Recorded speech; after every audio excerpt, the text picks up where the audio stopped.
Hi, Dr. Cohen. Hi, Dr. Stones. Hi, Pied Piper. I'm Sam. I'm Bella, And I'm Claire. And and together, Together, together we we are are Sam Sam Bellar. Bellar. All right. So I guess we can hop straight into day one then. Cool, cool, cool. Start from the top. Okay, so now that we have watched our video, we can get into day one.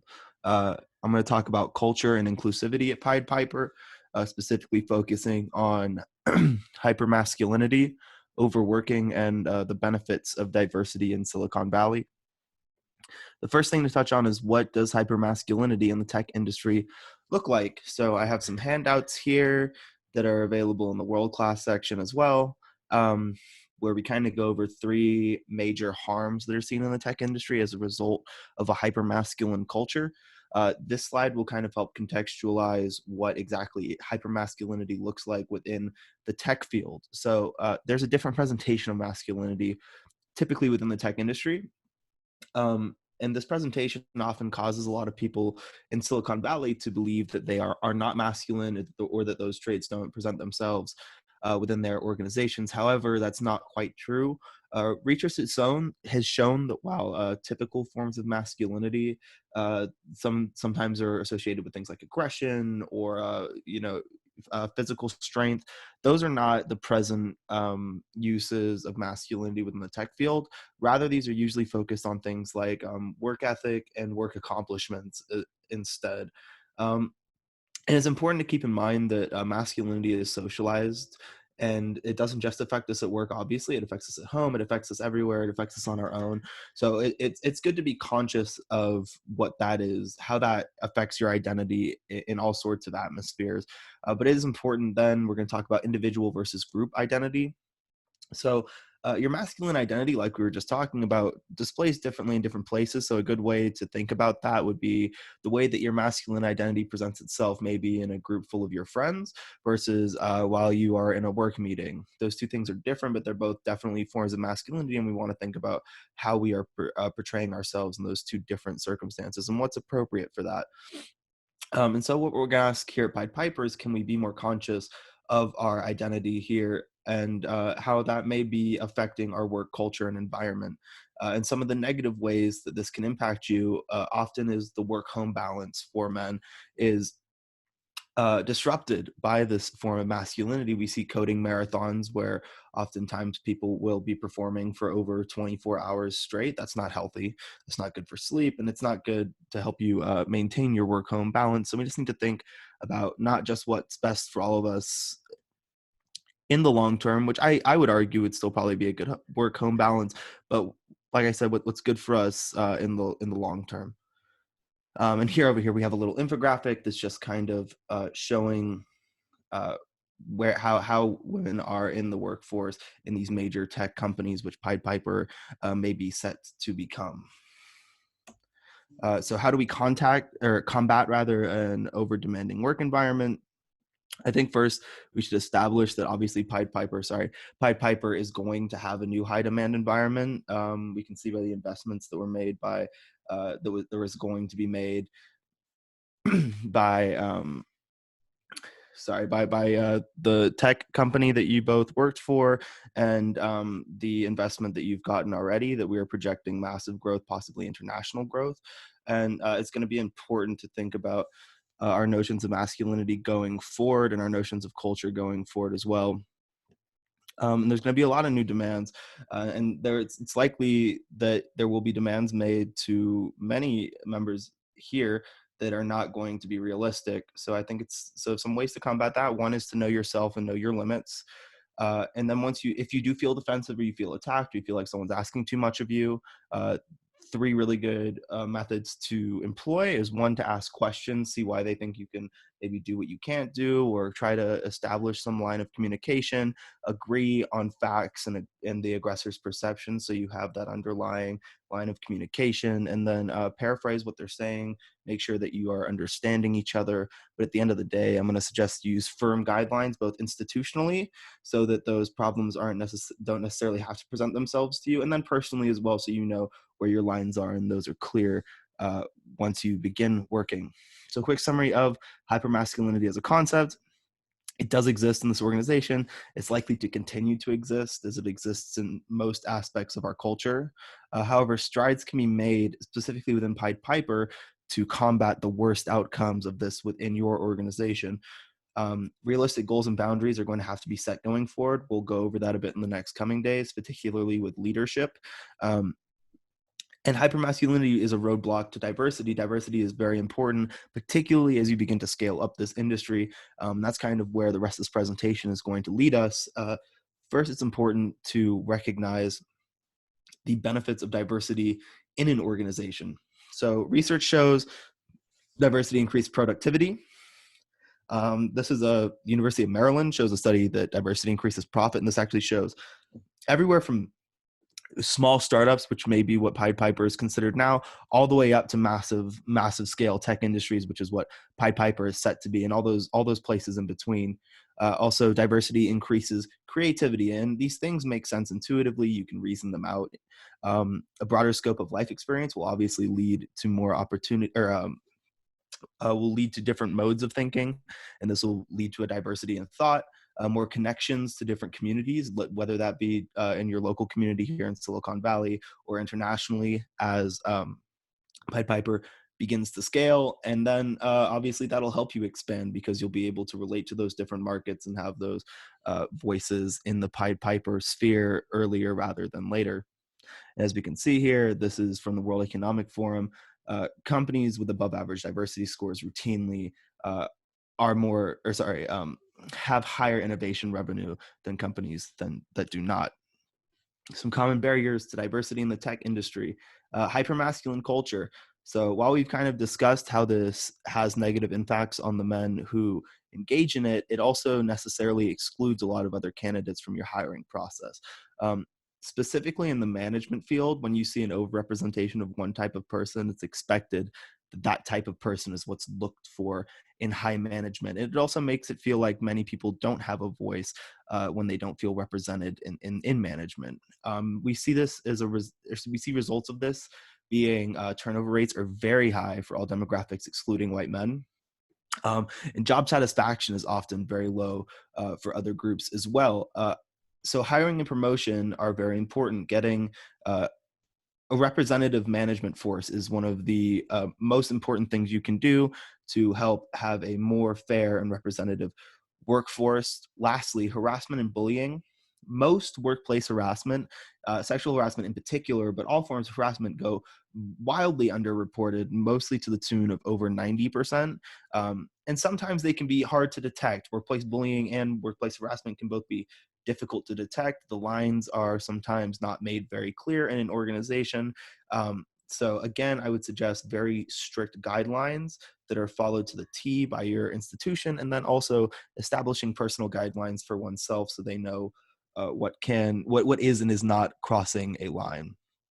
So lastly, we'll talk a little bit about goal setting rather, and Pied Piper moving forward.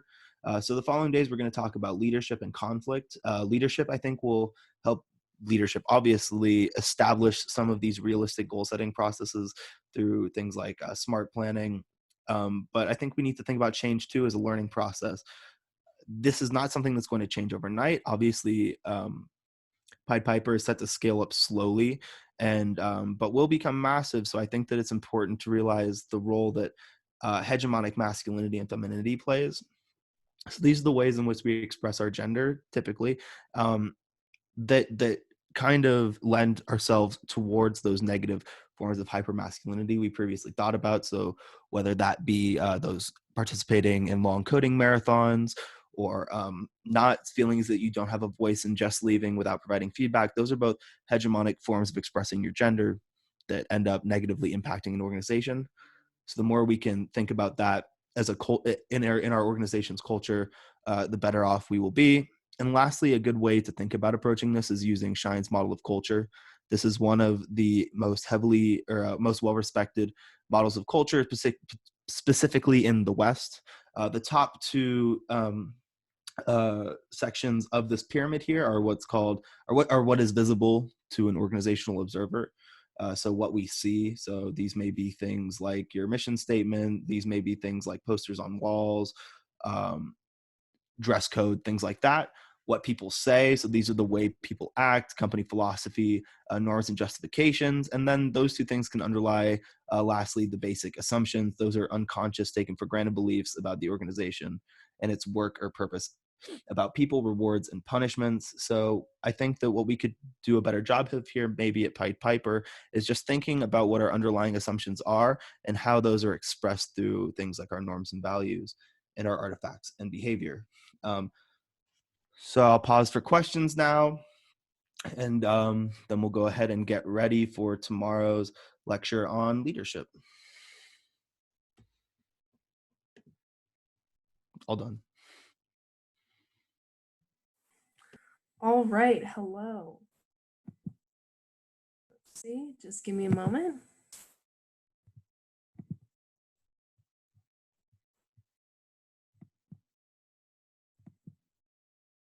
Hi everyone, this is Bella. I hope you had a great first day of training yesterday with my friend Sam.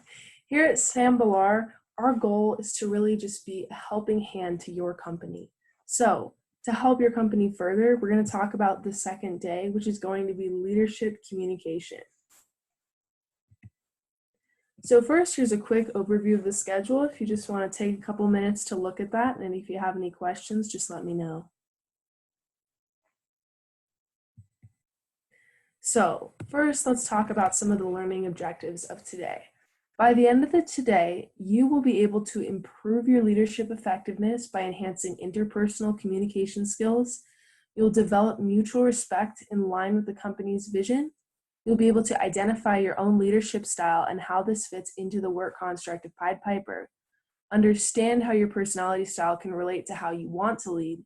Have provided your boss, employees, and coworkers with helpful, constructive feedback, and you'll be able to identify SMART goals for your company moving forward.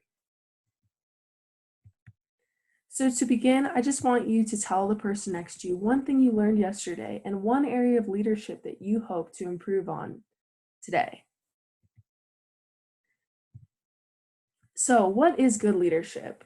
Good leadership, and what does it mean? Good leadership means higher job satisfaction.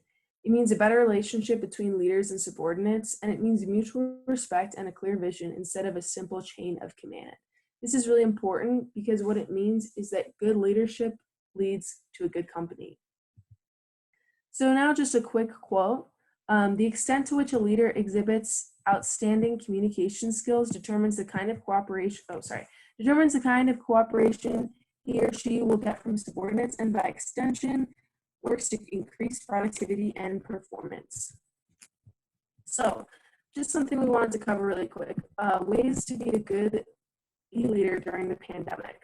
So luckily for a company like Pied Piper, a lot of work can still be done from home during this time because it's a tech company. So some of the recommendations that we have, since we're fortunate enough to still be able to do this training with you online, is over communication. In this age, it's a good idea to be over communicating as opposed to under communicating, and continue to maintain personal relationships with coworkers online. Also, consistent video conferences and checking emails and platforms constantly for updates have been shown to really help e-leadership still continue without negative communication. So now we're going to start by doing a SWOT analysis. You're going to divide a sheet of paper into 4 sections, and we'll follow the example on the next page, which I'm about to show you, and then we'll discuss the activity as a group. Just a reminder that S stands for strengths, W stands for weaknesses, O is opportunities, and T is threats. So here's an example. We have Jimmy, who works at a tech company. Some of his strengths are that he's had 5 years in computer tech, so he feels confident in his skills, and he knows he can explain tasks really well. But some of his weaknesses are that he shies away from offering his ideas at meetings, and sometimes he assumes his coworkers don't want him to help, so he doesn't take initiative. Strengths and weaknesses are internal situations, whereas opportunities and threats are external. So for example, an opportunity he has is taking seminars and workshops like these to figure out his leadership skills, and knowing that his company wants to support him. His threats would include other companies having a better leadership foundation than his own, and people not taking leadership seriously. So now moving on to the next activity, we're going to look at the 10 leadership personality styles. They're dominant, dramatic, contentious, animated, impression-leaving, relaxed, attentive, open, friendly, and precise. Now, as you're hearing these, feel free to think about if any resonate with you. You may find that one or several really feels like how you naturally lead in situations. So just to give a quick explanation, the dominant style is someone who likes to take charge of the situation and make the plan. The dramatic style would be someone who uses exaggeration and performance to verbally engage others. A contentious leader is confrontational and quick to challenge the group. The animated leader uses nonverbal communication so the animated leader uses nonverbal communication. The impression-leading leader strategically communicates in a way that others remember their ideas. The relaxed leader has a more chilled-out approach and is confident and shows lack of nerves in a situation. The attentive leader pays attention to details and listens very carefully to what others are saying. The open leader is not shy in social interaction, but can be a little outspoken. The friendly leader uses charm and positively recognizes others through tone and other strategies. And finally, the precise leader wants the facts and the evidence of the situation. So, why is it important that we just identify these styles? One, leaders need to be able to strategically communicate with subordinates using different styles in different situations. Everyone has a natural style, but it's important to adopt other types of leadership communication as well and recognize that others have their own unique style additionally. So now we're going to take a quick break. Tell the person next to you your favorite childhood joke. You may be asking why. Well, studies show that humor in the workplace can create positive reinforcement towards group cohesiveness, a more fun and personal workspace environment, and reduce external threats and negative feelings. Next activity we're going to do is your preferred communication method quiz. So I'll pass that out, and the possible preferred call methods you have are the relator, the socializer, the thinker, and the director. It's important to note that your preferred communication method is not the same as the personality type. Rather, it's what you strive to be. Next, we're going to do, which also, by the way, I hope you enjoyed lunch. Next, we're going to do the self-other agreement handout. The SOA is typically defined as the degrees of agreement or congruence between a leader's self-rating and the ratings of others, usually supervisors, peers, or subordinates. And current research predominantly indicates SOA as a good way to tell how much self-awareness someone has. So what's important about this handout is that figuring out if the way you see your boss and the way your boss sees how they lead, or if you are the boss in this room, to figure out if your ideas line up about how the leader of this group performs. So now that you took that questionnaire, just some quick follow-up questions. What qualities did you, the boss, this is for the boss, expect to rank positively in? Why were these your expectations? Which qualities did you expect to rank poorly in, and why? What qualities did your views not line up with your employees, and what did this exercise make you feel the need to improve on? This is a really awesome opportunity to get some constructive criticism in a format that you may not normally be getting constructive criticism. So one of the last things we're going to touch on is SMART goals. SMART goals are specific, measurable, achievable, realistic, and timely. We're going to do a worksheet about these. So what you're trying to do, just think to yourself, a specific goal is one specific thing you really want to hone in on. Measurable, how is this something that I can measure, whether it's through tracking it, writing it on a calendar? Is it achievable? Is it something that you know you can implement in your company? Is it realistic? Do you have the resources to do this? And finally, is it timely? Is it in a timely manner? What's the duration going to be? How can you have this be in short enough of time that you will see results by the time you want to? And so now that we've done that, we're about to do that, but why SMART goals? We want a clear vision because it's an attribute that allows a team to facilitate a leader's goal. Clear visions will help to empower teams. We all desire to know what the purpose of the activities are in which we engage, what the ultimate objective is, and how we fit into that objective. So as I said, you're going to first do the exercise individually, then as a group, pick one way that you can use SMART goals to improve one aspect of your company. So I hope that you enjoyed that activity and this entire day. You'll be hearing from Claire tomorrow about conflict management, so it'll be super interesting. But just a quick wrap up of what we did today is that we really focused in on personality types, how we can use constructive criticisms to our goals, and how we can really hone in on the vision of our company using our leadership skills. So in conclusion, it's my hope that you'll benefit from the training we did today. And as an employee of San Bubble, I really feel compelled to find out about this company's success, so I'd love to schedule a follow-up meeting. You can email me at bisastar@regis.edu, and I look forward to hearing from you, and I hope you have a great day tomorrow.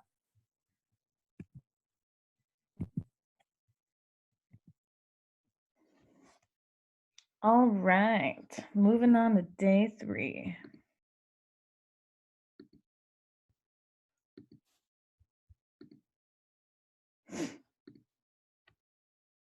Okay. So day 3, today we're going to be talking about ameliorating conflict management. We're going to be talking about the conflict perception strategies, and we're going to be giving you all some recommendations that you might see that might be useful for Pied Piper. Our goal for today is to discuss the different perceptions surrounding conflict and the sorts of strategies management and employees take to combat conflict. I will also run through some recommendations I found that perpetuate an organization's effectiveness in combating conflict. By the end of the day, you should be taking the first steps in understanding how Pied Piper can manage conflict. It will be imperative if Pied Piper expects to succeed with the looming rise in competitiveness of other tech industries. All right. First off, we're going to be talking about the 2 main points that I am going to be discussing in this presentation: leadership versus coworker conflict. In this presentation, I'm going to be discussing these 2 primary factors in which organizations struggle with in regards to conflict. Our first question is, why might conflict between employee and employer relationships hinder productivity and employee job satisfaction? And then, why might conflict between coworker relationships hinder productivity and employee job satisfaction? Notice that these 2 questions are in a slightly different format, but they're nearly identical. By reiterating these questions, my hope is that there's going to be a clear understanding of what conflict induces and what it takes away. So just take a few minutes to discuss these 2 questions with your peers. All right, moving on to leadership conflict first. So I've got a few key terms, first being restrictive leadership. This just means that there are techniques that constrain or prohibit activities and behaviors with respect to goals, opportunities, and methods for task accomplishment. Because restrictive leadership is a means of demonstrating overt power and igniting fear within an organization's coworkers, this perspective is not going to be an effective form of leadership, and it's also going to perpetuate lasting conflict. Next up, we've got defensive impact, which is leaders who adopt strategies that it's going to lead others to feel insecure or apprehensive, controlled and constrained, and uneasy about their interpersonal relationships within the organizations. Leaders that adopt this method are going to instill insecurity within their employees. Employees might feel as if they don't belong at the organization because the supervisor has implemented this method of leadership. This is going to influence a higher job retention rate, which is not what any organization is going to want. Lastly, we've got aggressive defensive impact. This just means that leaders exhibit strategies that lead others to feel anxious about their status and influence and worry about how they look relative to others. If this method of leadership is implemented, employees are going to feel out of place at the organization. They're going to begin to stress about how they are perceived by their supervisors and their coworkers, which is going to create unwanted conflict between supervisors and coworkers. All right, next up, we've got a continuation. First off being leadership responsibility. There's going to be three idea takeaways from leadership responsibility. One being building a vision and extracting information regarding conflict, and then developing some mechanisms to support the commitment of their employees. So starting off with building a vision, it is the supervisor's responsibility to build this vision that articulates comprehensive values rather than apprehensive ones. This is going to encourage group dynamic in the organization and instill trust. the supervisor, for extracting information regarding conflict, the supervisor should also be aware of the research done regarding conflict. By knowing how to diffuse conflict before it starts, the organization is going to be in a lot better shape. And then lastly, in order for an organization's employees to feel satisfied in their work environment, maybe implementing some sort of support mechanism such as condoning downtime, maybe to distress from work, is gonna, maybe that might help establish a healthy work environment where employees are gonna feel more comfortable.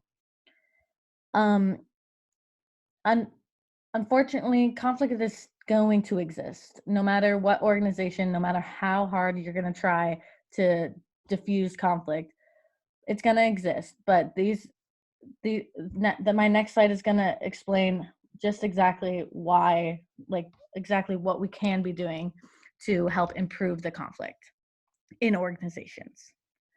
And then some employee worries that employees feel in regards to leadership is that they're not going to have a voice, and they're going to feel neglected by their leaders and supervisors, and then they're also going to fear the negative repercussions. But why do these subordinates have these worries? It's because an employee's perception of an organization is what's going to determine the organization's employee retention rate. So if they feel like they don't have a voice or that they're going to fear negative repercussions, then the job retention rate is going to spike. And that's not what any organization is going to want. They're going to want to implement some creative mechanisms to support their employees to not have these feelings. And then moving on to coworker conflict. First, we've got organizational injustice. An organization that demonstrates inequality towards its coworkers is seen as an organizational injustice. This means that since inequality between coworkers exists, an employee is going to lean on actions such as anger, retaliation, and sabotage towards other coworkers. This is going to create an environment where employees aren't going to feel wanted or satisfied with their job. Interpersonal justice suggests that there's a lack of fair interpersonal treatment distributed between coworkers. Knowing that they work at an organization that seems to value favoritism, employees are going to behave defensively. And then employees, in order to preserve their status and position, are going to also continue to behave in defensive ways, which is going to lead to conflict between one another. Individuals are going to try and restore their identity. However, this is only going to amplify the conflict. Interpersonal conflict suggests that there is an opposition of goals, interests, and values. Conflict may arise within individuals who demonstrate a difference in these common goals, interests, and values. Some individuals might feel threatened by another coworker because of their difference in opinions, which may lead to an organizational injustice. And then, so how can we tackle conflict in a work environment?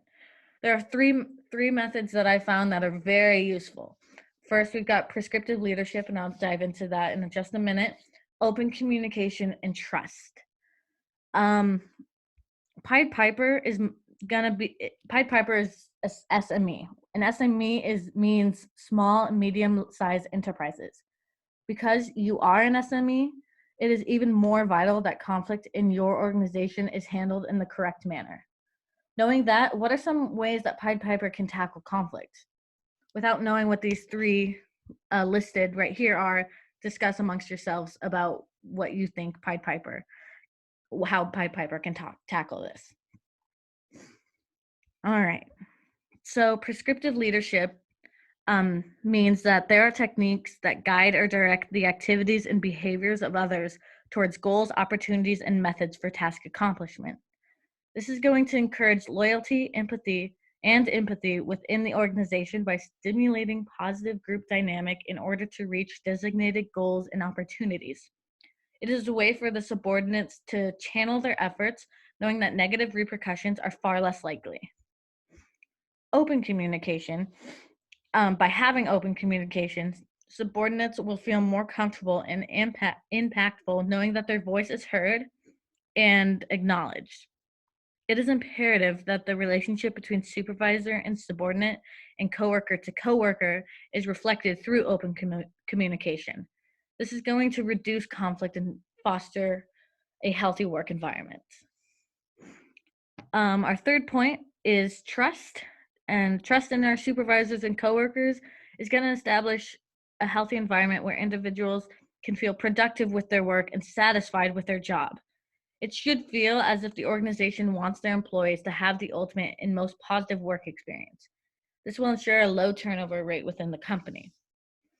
And it's important to note that solving conflict is only going to be possible if all individuals involved interact with each other and begin to compromise and accommodate with each other. And then to conclude, we have done 3 days with you, and in a span of 3 days, my colleagues and I have observed you and your company, Pied Piper, and analyzed a few different concepts that we think and hope may benefit Pied Piper and its future. If you have any questions, feel free to reach out to us. Otherwise, thank you so much for this opportunity to work with you. It's been an absolute pleasure.